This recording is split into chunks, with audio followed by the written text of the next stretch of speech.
एक गांव में एक चरवाहा रहता था। उसके पास कुछ भेड़ें और एक वफादार घोड़ा था। वह रोज सुबह अपनी भेड़ों को जंगल में चराने ले जाता और शाम ढलते ही वापस घर आ जाता। एक दिन जब वह भेड़ों को लेकर घर पहुंचा तो उसने देखा कि उसके दरवाजे के सामने एक खतरनाक शेर खड़ा है।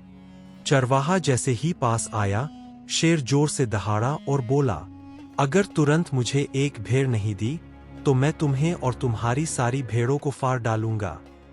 डर के मारे चरवाहे ने तुरंत एक भेड़ शेर को दे दी। शेर शिकार लेकर चुपचाप जंगल की ओर लौट गया। उस दिन के बाद यह उसका रोज का नियम बन गया। हर शाम जब चरवाहा घर पहुंचता, शेर रास्ता रोककर खड़ा होता और एक भेड़ ले जाता। दिन बीतते गए और चरवाहे की भेड़ें एक एक करके कम होती गईं। एक दिन घोड़े ने अपने मालिक से कहा, मालिक, जब सारी भेड़ें खत्म हो जाएंगी तो यह शेर मुझे भी नहीं छोड़ेगा। अगर आप मुझे आजाद कर दें तो मैं आपको इस मुसीबत से हमेशा के लिए छुटकारा दिला सकता हूँ। चरवाहा पहले तो हैरान हुआ। उसने सोचा, जब मैं खुद कुछ नहीं कर पाया तो यह घोड़ा क्या कर पाएगा। लेकिन फिर उसने कहा, मैं तुम्हें खतरे में नहीं डालना चाहता, जाओ, तुम आजाद हो। यह कहकर उसने घोड़े की रस्सी खोल दी। घोड़ा सीधे उस रास्ते की ओर गया जहां से शेर रोज गुजरता था।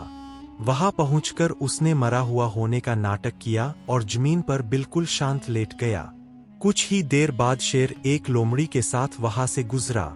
जमीन पर पड़े घोड़े को देखकर दोनों ने समझा कि वह मर चुका है। शेर खुश होकर बोला, आज तो बड़ा शिकार मिल गया, लेकिन इसे अपनी गुफा तक कैसे ले जाऊं? लोमड़ी ने चालाकी से कहा, क्यों न इसकी रस्सी और तुम्हारी पूंछ को आपस में बांध दिया जाए, तुम इसे आसानी से अपनी गुफा तक खींच ले जाओगे। शेर को यह तरकीब बहुत पसंद आई। जैसे ही लोमड़ी ने दोनों को मजबूती से बांधा, घोड़ा अचानक बिजली की तरह उठ खड़ा हुआ और पूरी ताकत से दौड़ पड़ा। शेर संभल नहीं पाया। वह जमीन पर घिसकता हुआ पीछे पीछे घसीटता चला गया। दौड़ते दौड़ते घोड़ा चरवाहे के घर के पास पहुंचा, जहां एक गहरा कुआं था।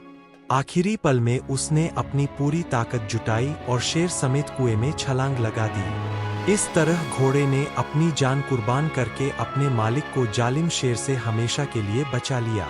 चरवाहा सारी उम्र अपने घोड़े की वफादारी और कुर्बानी को याद करता रहा। सीख: सच्ची वफादारी वह होती है जो अपने फायदे के लिए नहीं, बल्कि दूसरों की हिफाजत के लिए कुर्बानी देती है।